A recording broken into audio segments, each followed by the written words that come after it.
Pierre Arditi, vous qui avez participé sur France 2, justement, il y a quelques mois, à une émission de pédagogie sur la crise avec des économistes.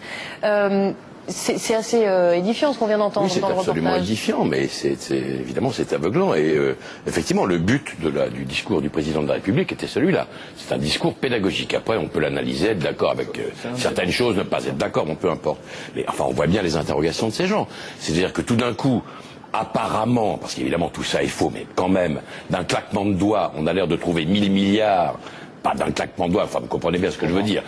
En quelques jours, et encore, ça a pris un peu plus de temps parce qu'il fallait que le Bundestag vote, parce que le Bundestag ne voulait pas voter à l'aveugle, sinon ça aurait été plus vite, ça aurait été même dimanche. On peut trouver 1000 milliards comme ça, et puis tout d'un coup, pour sauver une petite entreprise, ou pour simplement que le niveau de vie des gens ne continue pas de dégringoler, on ne peut pas trouver 3 ou 4 ou 10 ou 15 millions d'euros qui sont dérisoires par rapport à des sommes comme ça. Alors, c'est vrai que c'est facile de dire ça, c'est schématique, bon, sauf qu'à un moment donné, le peuple en question, il s'exprime, il entend, et c'est comme ça qu'il le vit. Donc, à un moment donné, on peut pas toujours tout défendre. On peut pas expliquer que si on perd les 3A, ça va être une tragédie. C'est possible que ce soit une tragédie. Moi, je me pose des questions sur ces fameuses agences de notation. J'ai vécu beaucoup plus longtemps que vous, mon cher Benoît Apparu, malheureusement ou heureusement d'ailleurs, j'en sais rien. J'avais jamais entendu parler de ça de ma vie. Bon, maintenant, qui sont ces gens des agences de notation qui peuvent d'un coup... Les Français ne comprennent pas ce que ça veut dire d'être triple A, personne ne comprend ce que c'est. A. Personne ne sait qui est derrière ces agences de notation. Apparemment, ce sont des petits jeunes gens qui font des calculs savants dans leur coin. Ce sont même pas des agences de notation. Ce sont même pas des agences de notation publiques qui, tout d'un coup, qui n'ont rien vu venir. Car la crise des subprimes, les subprimes, les mêmes petits jeunes gens qui font leurs petits calculs dans leur coin, ont trouvé ça très bien. Ils ont envoyé la moitié de la planète dans le décor. Quand on leur a dit, mais vous êtes gourés, vous n'avez rien vu, ils ont répliqué par cette réplique formidable, free speak, liberté de parole. Donc, hop, on s'exonère des conneries qu'on a pu faire. Et maintenant, ils tapent absolument surtout pour qu'on ne les traite plus d'optimistes qui ne verraient rien. C'est-à-dire qu'à un moment donné, ces gens dont je ne connais ni le visage, ni la tête, ni l'expérience, ni quoi que ce soit, décident du destin de pratiquement la planète entière sans qu'on puisse savoir à quoi s'en remettre. Ben, écoutez, à un moment donné, moi je comprends que ces gens-là, je fais partie moi-même à mon niveau de la même interrogation, je ne comprends pas ce qui nous arrive et qui décide pour nous. J'ai la naïveté de penser que la politique et les politiques, que je respecte infiniment dans leur immense majorité, sont là pour nous sortir de là. Aujourd'hui, ce qui les attend, le devoir qui les attend, qu'ils soient de droite ou de gauche, et là je ne fais pas référence à la pièce que je joue, ce sera de dire la vérité, quel qu'en soit le prix. Sinon, le peuple va leur faire payer d'une manière telle que ce sera invivable pour nous tous.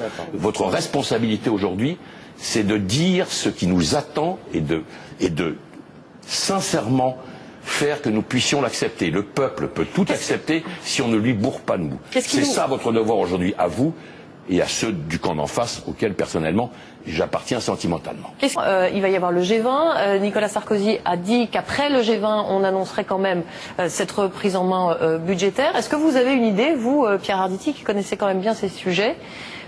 Qu'est-ce que je connais bien comme sujet? C'est une discussion de spécialistes. Je ne peux m'immiscer que sur un plan moral. Est-ce que vous faites partie des gens privilégiés comme oui, je fais partie des gens comme nous tous autour de cette table et nous avons de la chance? Est-ce que vous êtes vraiment favorable à beaucoup plus de rigueur? Mais il faut cesser de faire dire aux mots ce qu'ils ne disent pas. La rigueur n'est pas forcément un défaut. Être rigoureux, par exemple, en scène, pour un acteur, c'est une Nicolas vertu. Sarkozy qui ne l'emploie pas. C'est une vertu. Bien, écoutez, tant pis, moi je n'ai pas peur du mot rigueur, et je n'ai même pas forcément peur du mot d'austérité. À ceci près qu'il faudrait que cette fameuse rigueur et cette fameuse austérité ne s'appliquent pas toujours aux mêmes. Le peuple grec n'a pas demandé à être dans la situation dans laquelle il se trouve aujourd'hui. Il n'est pas responsable de ce qui lui arrive. Ceux qui sont responsables de ce qui lui arrive, ce sont ceux... Pas l'actuel gouvernement qui n'en peut même, mais ceux qui l'ont précédé, on est bien d'accord. Donc on se change d'ailleurs. Qui trinque? Le peuple grec. C'est le peuple grec qui trinque. Comme les pauvres Américains trinquent de la crise des subprimes. Bon, donc Qu'on demande à tout le monde de faire des efforts, c'est tout à fait naturel. À ceci près que, comme disait Coluche, il y a des gens qui sont plus rigoureux, qui sont plus égaux que d'autres, et qu'à un moment donné, il ne faut pas que ce soit toujours les mêmes. Quand on voit les gens qu'on vient de voir dans le reportage de Marie-Pierre Farkas, ils sont des petites gens, des retraités, la petite dame qui vend des roses et qui est marrante avec ce qu'elle considérait comme de l'absolu superflu. Elle n'a pas d'ailleurs totalement tort. Entre les écrans plats, les bagnoles, les machins, dont moi-même je suis le premier des consommateurs. Bon, d'une certaine manière, elle a une philosophie, et elle a raison de l'avoir, cette philosophie-là. Je suis une patate là-dessus.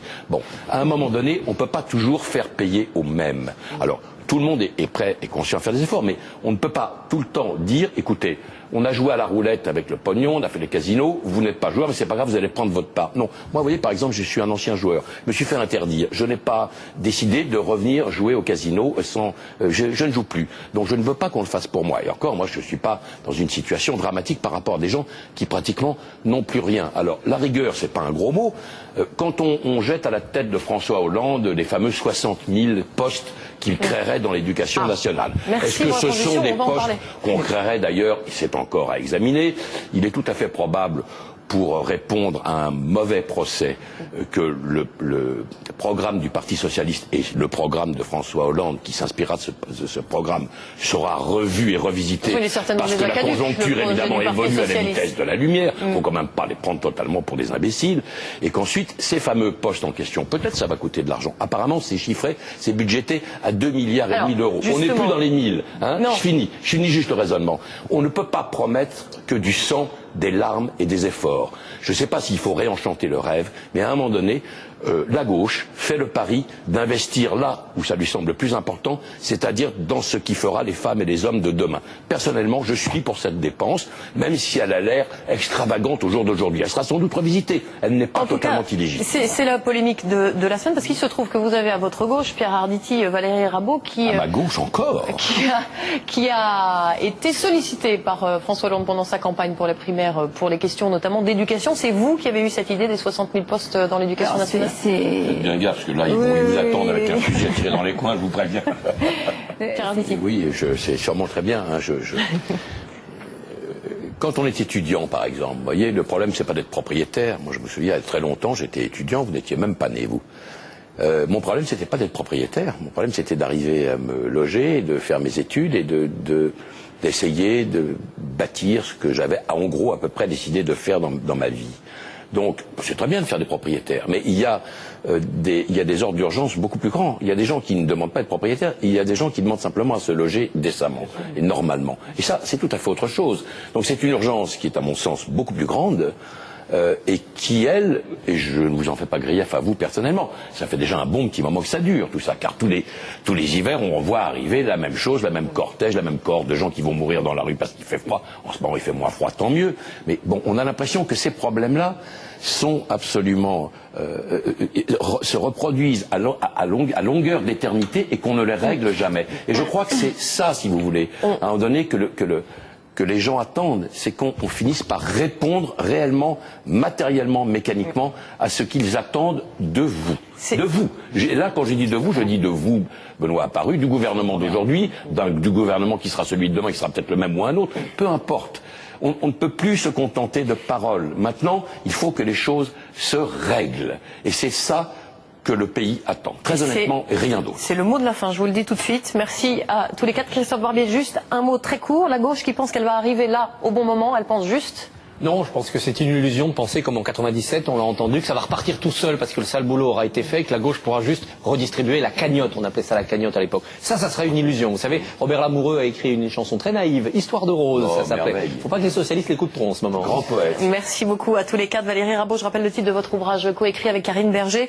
Les 30 Glorieuses sont devant nous, paru aux éditions Rue Fromentin. Voilà, je crois qu'il y en a un sur la table. Peut-être que je peux me permettre, Pierre Arditi peut partir avec. Vous êtes il y a des privilégiés parmi nous. Vous êtes au théâtre Pierre Arditi, Florian Zeller. La vérité, c'est jusqu'au 31. Voilà, on voit l'affiche. Et c'est très bien. Voilà. Donc il est vu. Merci beaucoup à tous les quatre. Tout de suite, Michel Drucker reçoit Christian Clavier.